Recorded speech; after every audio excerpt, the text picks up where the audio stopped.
부활절을 맞이하여 귀한 예배를 하나님께 드리시는 모든 성도님들을 위해 부활의 기쁨이 충만하시기를 주님의 이름으로 축원합니다. 우리들이 교회에 나오게 되면 복음이라는 말을 많이 듣게 됩니다.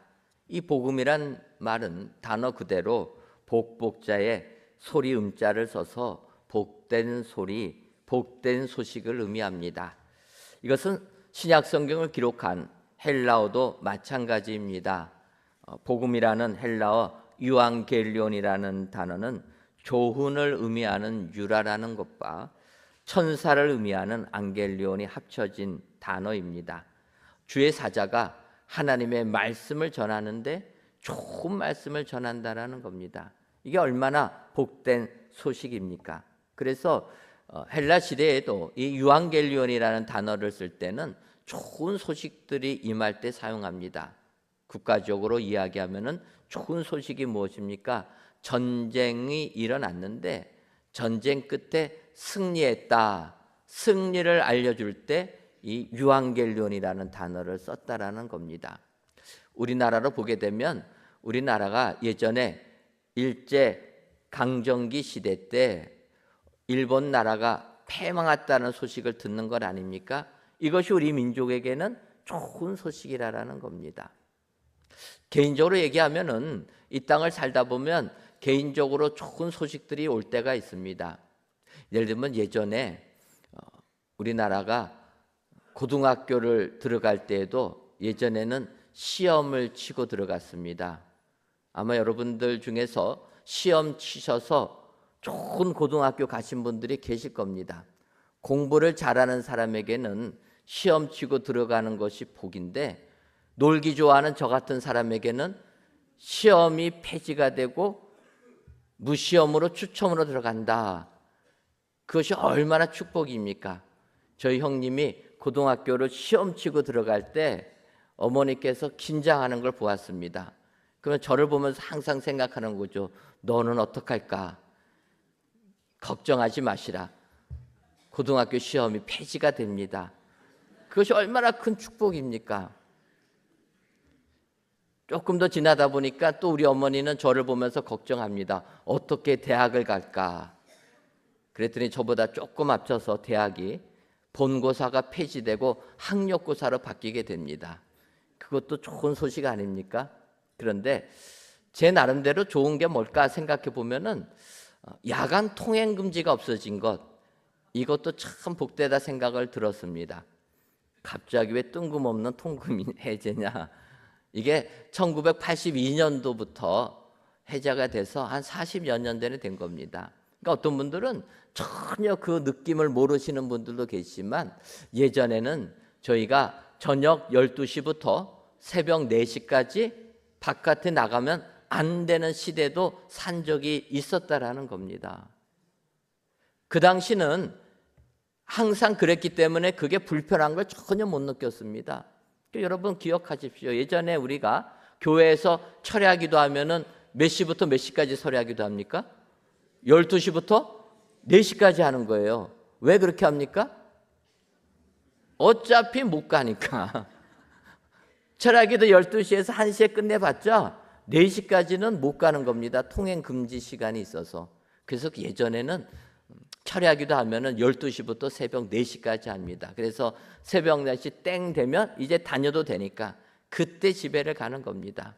그런데 통행 금지가 해제된과 마찬가지로 그런 철야기도가 사라져서 조금은 아쉽기는 합니다. 어쨌든 저는 이 통행금지, 야간 통행금지가 해결된 게 저에게는 참 좋았습니다. 그것은 사실은 이제 제가 고등학교 생활을 할 때 고3이 되게 되면 학교에서 자율학습을 시키고 야간학습을 시키니까 학교에서 아주 늦게 학생들을 보내줍니다. 근데 저희 집과 학교는 조금 멀어가지고 학교에서 늦게 끝나면 제가 고등학교 2학년 때 야, 이거는 잘못하다가는 통금도 걸릴 수가 있겠구나. 그 당시 통금에 걸리면 어떡합니까? 경찰서에 들어가서 자는 겁니다. 고등학교 때 경찰서 가서 잔다 생각하니까 굉장히 걱정이 되는 거였습니다. 그런데 제가 고3 될 때 통금이 해제돼 가지고 이제는 집에 아무 때나 와도 된다 하니까 너무나 행복한 겁니다. 여러분, 우리에게 좋은 소식들이 있습니다. 그런데 이제 개인적인 삶을 넘어서 하나님께서 온 인류를 구원하기 위하여 가장 기쁜 소식, 복된 소식을 우리에게 주셨다라는 겁니다. 복 중에 복인 예수 그리스도를 이 땅에 주신 것, 이것이 우리에게 제일 큰 복인 줄 믿습니다. 이것을 오늘 성경은 복음이라 이야기하고 있다라는 겁니다. 이제 오늘 본문 로마서 1장 2절을 보면 이 복음은 하나님이 선지자들을 통하여 그의 아들에게 관하여 성경에 미리 약속하신 것이라, 이렇게 말씀합니다. 교회에서 항상 듣는 이 복음이 무엇일까 이야기하기 어렵지만 사도 바울은 로마서에서 복음을 이야기해 주는 겁니다. 복음, 하나님이 선지자들을 통하여 그의 아들에 관하여 성경에 미리 약속하신 것, 이게 복음 아닙니까? 복음을 이야기해 주는 겁니다. 그래서 오늘 이 시간 말씀의 제목을 복음, 아들에 관한 약속, 이렇게 정하고 복음에 대해서 자세히 살펴보고 은혜를 나누려고 합니다. 그렇다면 성경에서 말씀하시는 복음, 아들에 관한 약속은 무엇입니까? 먼저는 다윗 혈통이신 예수님이 복음이라는 겁니다. 오늘 본문 로마서 1장 3절을 보면 그의 아들에 관하여 말하면 육신으로는 다윗의 혈통에 나셨고, 이렇게 얘기합니다. 복음, 그의 아들에 관한 약속은 예수님은 다윗의 혈통으로 오시는 분이다라는 것입니다. 이것은 우리가 구약성경 이사야서 11장 1절과 2절을 보면 이새의 줄기에서 한 싹이 나며 그 뿌리에서 한 가지가 나서 결실할 것이요 그의 위에 여호와의 영 곧 지혜와 총명의 영이요 모략과 재능의 영이요 지식과 여호와를 경외하는 영이 강림하시리니, 이렇게 이사야 선지자는 우리 예수님의 탄생을 말씀하고 있는 겁니다. 여기서 언급하는 것은 이새의 줄기에서 한 싹이 나며, 이렇게 말씀합니다. 여러분, 이새가 누구입니까? 다윗의 아버지 되는 분입니다. 바꿔 말하면 이사야 선지자를 통하여서 예수님은 다윗의 후손으로 나실 것을 말씀해 주고 있다라는 겁니다. 그렇다면 여러분, 성경은 왜 예수님께서 다윗의 후손으로 나셔야 된다, 이렇게 말씀하고 계십니까? 이유는 다윗처럼 하나님을 사랑한 자가 없기 때문이라는 거예요. 다윗만큼 하나님을 섬기고 순종하고 사랑한 자가 없으니까 우리 예수님은 다윗의 후손으로 와야 된다는 겁니다. 우리가 아는 대로 여러분, 다윗은 신분이 좋은 가문의 사람이 아닙니다. 아버지 이새는 농사 짓는 사람이고 다윗은 목동이었습니다. 좋은 가문이 아니라는 겁니다. 그걸 알 수 있듯이 다윗이 사울왕의 딸 미갈과 결혼했는데 공주인 미갈, 다윗 보면서 업신여기지 않습니까? 법궤를 모시고 기뻐서 춤추는 다윗을 보면서 그를 업신여기며 다윗을 맞이하며 이렇게 얘기합니다. 이스라엘 왕이 오늘 어떻게 영화로우신지 방탕한 자가 염치 없이 자기의 몸을 드러내는 것처럼 오늘 그의 신복의 계집종의 눈앞에서 몸을 드러내셨도다. 그렇게 다윗을 업신여겼다라는 겁니다. 그러지 않습니까? 세상에서도 가문이 그렇게 좋지 못하면 사람들이 업신여기는 겁니다. 다윗 가문은 그런 가문이라는 거예요. 더 나아가서 다윗 어린 나이에 골리앗 장군을 무찔렀지만 그에게 돌아오는 것은 사울왕의 질투를 받아서 도망자의 신세로 전락했다라는 겁니다. 다윗이 아둘람 굴로 도망을 가게 됩니다. 그때 다윗과 함께 하겠다고 온 사람들 몇몇을 보게 되면 사무엘상 22장 2절에 환난당한 모든 자와 빚진 모든 자와 마음이 원통한 자가 다 그에게로 모였고 그는 그들의 우두머리가 되었는데 그와 함께한 자가 400명 가량이었더라. 이렇게 성경이 말씀합니다.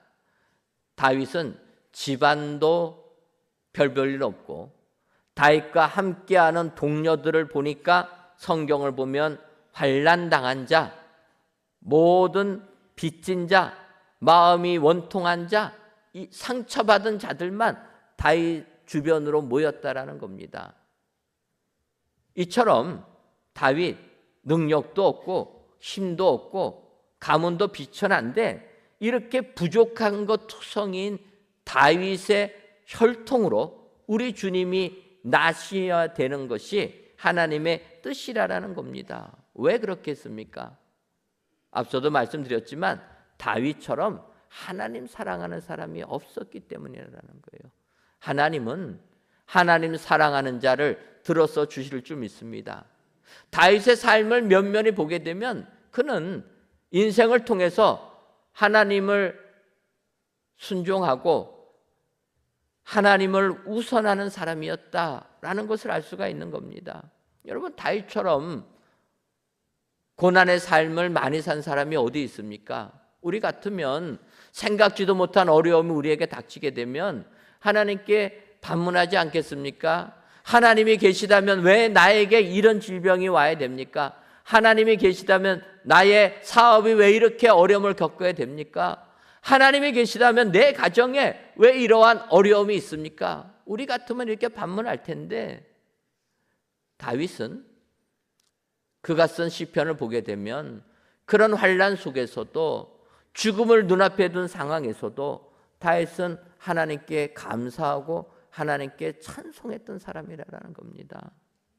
바로 이런 사람이기 때문에 하나님께서 예수님이 다윗의 혈통으로 와야 된다 말씀하는 것 아닙니까?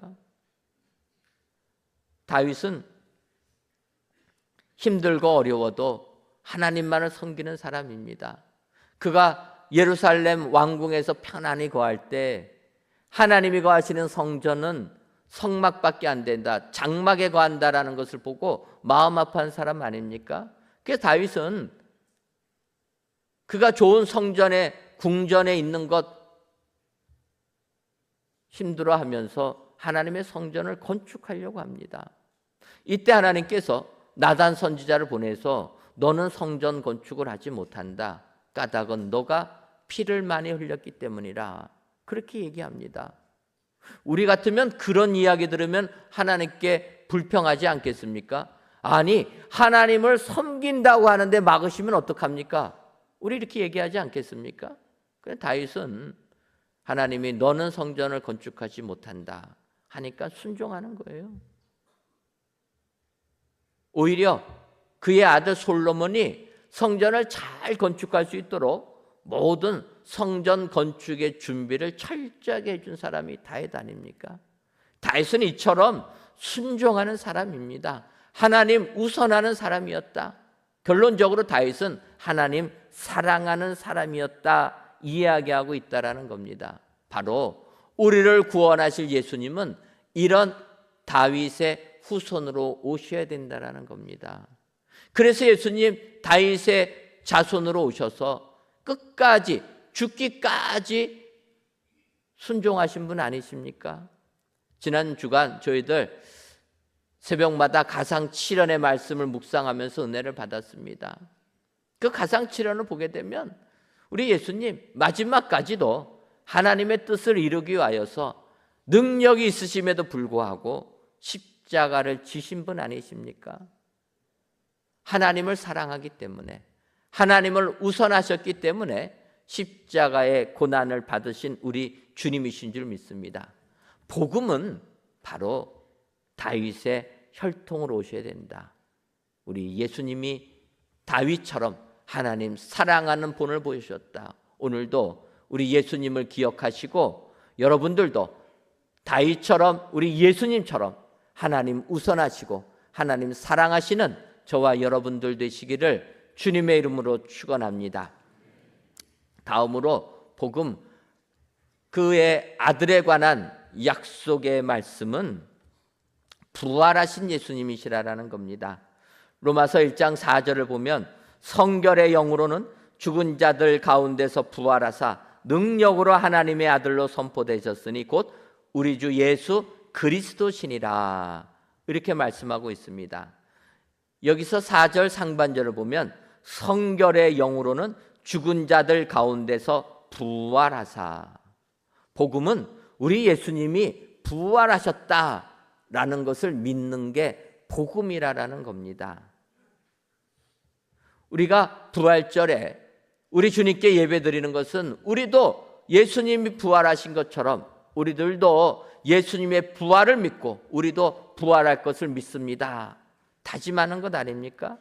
그런데 예수님께서 이 땅에 오셔서 부활하실 것을 말씀하셔도 사람들이 쉽게 믿지 못했습니다. 예수님께서 내가 너희들에게 메시아라는 표적으로 보여줄 수 있는 것 요나의 표적밖에 없다, 주님이 말씀하십니다. 요나의 표적이 무엇입니까? 요나가 물고기 속에 사흘 밤낮을 있다가 토해지는 것 아닙니까? 내가 사흘 동안 죽었다가 살아날 것을 이야기해도 믿지 못했다라는 겁니다. 세상 사람들 역시 예수님 부활하셨다는 걸 믿지 못하는 겁니다. 아시는 것처럼 예수님 돌아가시고 무덤에다가 장사를 지냈습니다. 그 무덤에서 예수님 부활하신 것 아닙니까? 그때 그 무덤을 지키는 경비병들이 보니까 예수님의 시신이 없는 겁니다. 부활하셨으니까 시체가 없어진 것 아닙니까? 그것을 경비원들이 대제사장과 장로들에게 이야기를 하는 겁니다. 그랬더니 그들이 뭐라고 얘기합니까? 경비병들에게 돈을 많이 주며 너희는 말하기를 그의 제자들이 밤에 와서 우리가 잘 때에 그를 도둑질하여 갔다, 이렇게 말하라고 이야기하는 겁니다.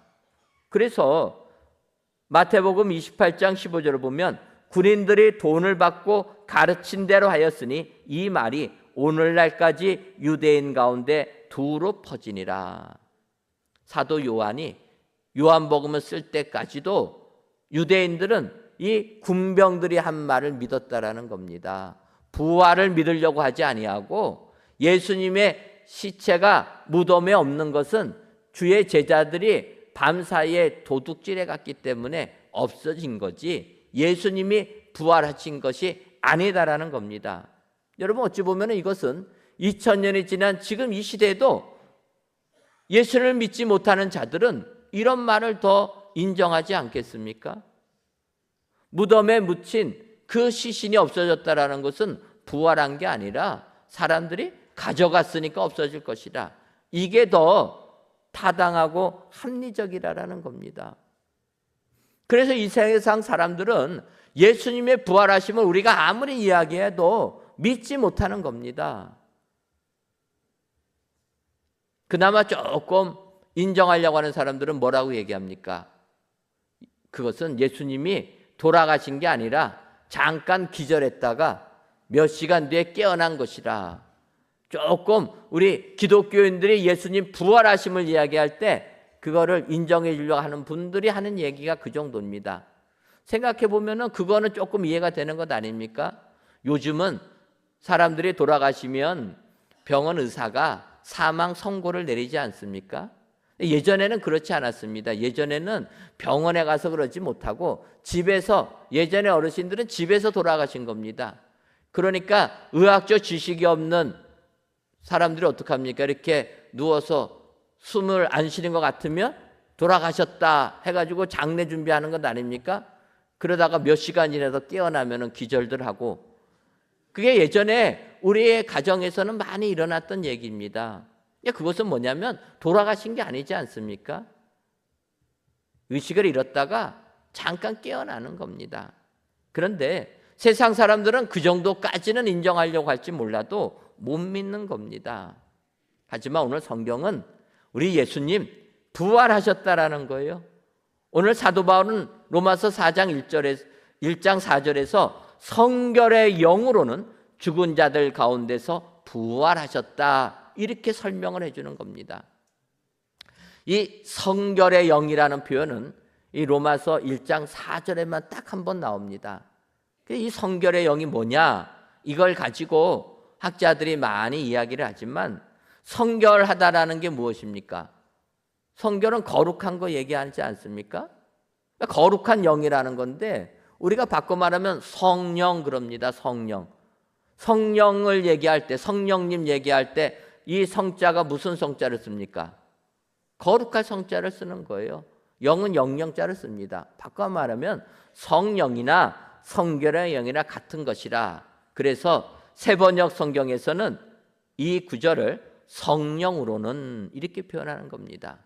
바꿔 말하면 우리 예수님 성령으로는 죽은 자들 가운데서 부활하셨다라는 거예요. 이것이 무엇입니까? 우리 예수님 하나님의 아들로 이 땅에 오셨습니다. 이 땅에 오실 때는 육신을 입고 오신 겁니다. 우리와 똑같은 육신이지만 죄는 없으시다. 성경이 말씀하십니다. 바꿔 말하면 예수님이 인간을 입고 오신 인성적인 부분에서는 십자가에 못 박혀 돌아가신 겁니다. 그런데 또 한편으로 예수님은 우리와 달리 하나님의 아들이시라는 겁니다. 예수님의 신적인 부분에서는 죽은 자들 가운데서 부활하셨다라는 거예요. 그 능력을 가지고 예수님의 육체가 되살아나셨다라는 겁니다.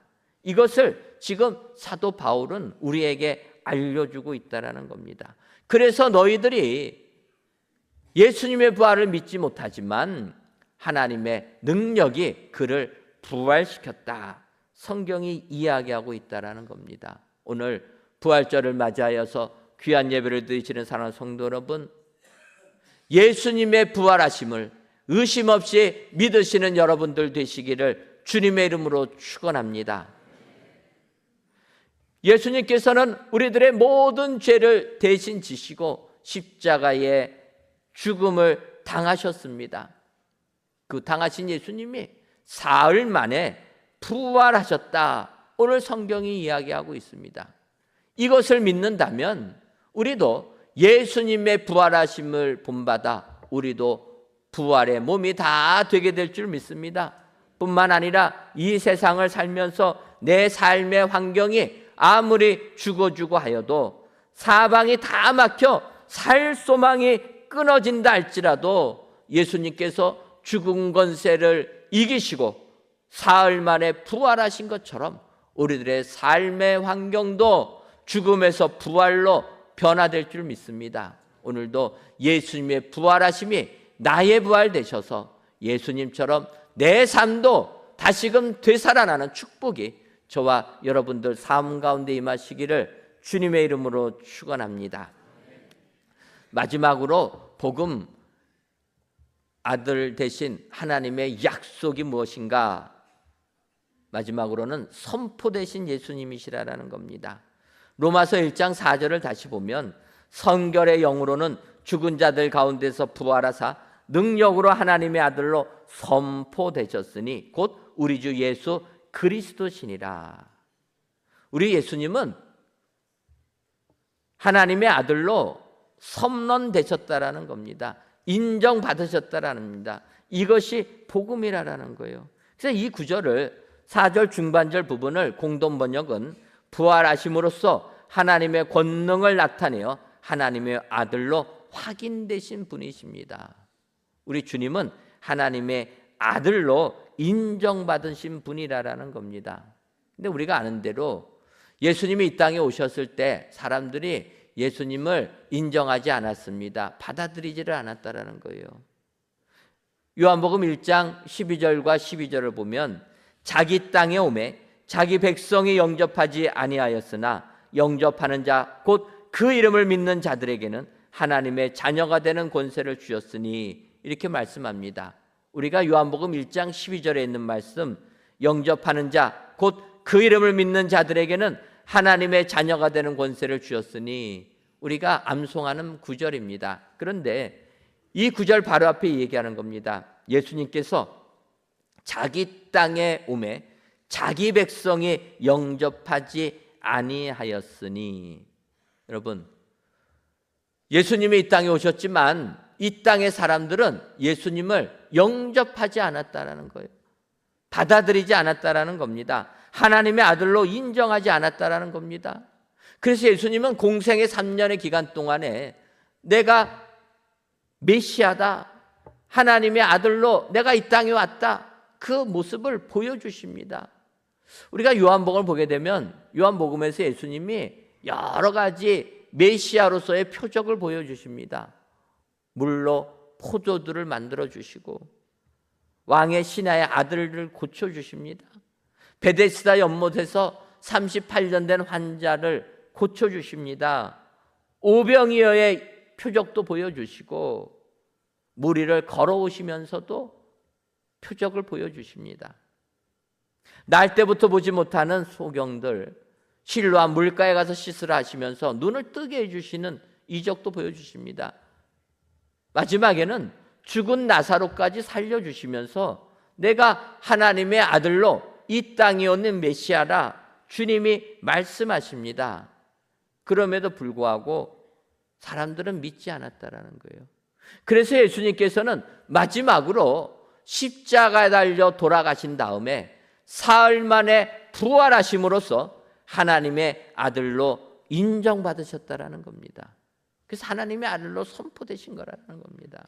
여러분, 성경을 보게 되면 예수님이 하나님의 아들이라는 것을 많이 하나님이 미리미리 알려주십니다. 우리가 아는 대로 예수님 세례 요한의 세례 받을 때 하나님이 말씀해 주시는 겁니다. 누가복음 3장 22절을 보면 성령이 비둘기 같은 형체로 그 위에 강림하시더니 하늘로부터 소리가 나기를 너는 내 사랑하는 아들이라 내가 너를 기뻐하노라 하시니라. 하나님께서 너는 내 사랑하는 아들이라 예수님 공생에 시작할 때부터 선포해 주시는 겁니다. 예수님 변화산에 올라가서 변모되셨을 때 마태복음 17장 5절을 보면 말할 때 호련히 빛난 구름이 그들을 덮으며 구름 속에서 소리가 나서 이르되 이는 내 사랑하는 아들이요 내 기뻐하는 자니 너희는 그의 말을 들으라 하시는지라. 하늘에서 이는 내 사랑하는 아들이요 내 기뻐하는 자라 하나님이 선포해 주십니다. 우리가 아는 대로 귀신들조차도 예수님 하나님의 아들인 것을 고백하지 않습니까?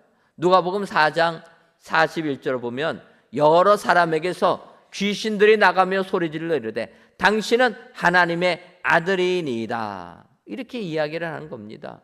여러분, 귀신은 영적인 존재이기 때문에 우리보다 먼저 예수님 하나님의 아들이시라는 거 바로 깨닫는 것 아닙니까? 이렇게 하나님께서도 예수님 하나님의 아들이라, 귀신조차도 예수님 하나님의 아들이라 이야기를 하여도 사람들은 인정하지를 않는 겁니다. 메시아로 받아들이지를 않는 겁니다. 결국은 예수님 십자가에 달리신 후에야 비로소 사람들로부터 하나님의 아들이심을 인정받기 시작하는 겁니다. 마태복음 27장 54절을 보면 백부장과 및 함께 예수를 지키던 자들이 지진과 그 일어난 일들을 보고 심히 두려워하여 이르되 이는 진실로 하나님의 아들이었도다 하더라. 그제서야 고백한다라는 거예요. 하늘에서도 예수님 메시아라 하나님의 아들이라 알려주고 귀신조차도 이야기하는데 예수님은 3년 동안 공생애의 사건을 통해서 메시아임을 보여주는데 사람들은 인정하지 아니했다라는 겁니다. 결국은 예수님 십자가에 달려 돌아가신 후에야 그래서 지진이 일어나고 그 되어지는 일들을 보면서야 비로소 그들이 예수님이 하나님의 아들이라 인정하기 시작했다라는 겁니다. 그 후에 예수님 사흘 만에 부활하심으로써 사람들에게 나타나시고 보여질 때 비로소 사람들은 예수님을 하나님의 아들이라 우리를 구원해 주실 메시아라 부활하신 예수님을 보면서 알게 되었다라는 겁니다. 오늘 복음은 바로 예수님께서 하나님의 아들로 선포되시는 것, 이것이 복음인 줄 믿습니다. 오늘 귀한 예배를 드리시는 사랑하는 성도 여러분, 우리 예수님은 부활하사 능력으로 하나님의 아들로 선언되시고 선포되신 분이신 줄 믿습니다.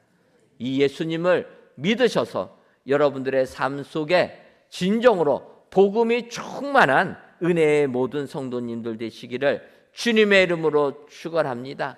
주님의 이 부활 사건만이 진정으로 예수님이 하나님의 아들이심을 선언하신 것, 만왕의 왕이심을 증거하는 것이라 여러분 기억하시고 다시금 복음 아들에 관한 하나님의 약속을 묵상하셔서 진정 하나님의 약속이신 복음은 다윗의 혈통이신 예수님, 부활하신 예수님, 선포되신 예수님이라 기억하시고 이 복음을 믿어 영생의 축복과 부활의 기쁨을 누리시는 은혜의 모든 성도님들이 되시기를 주님의 이름으로 축원합니다.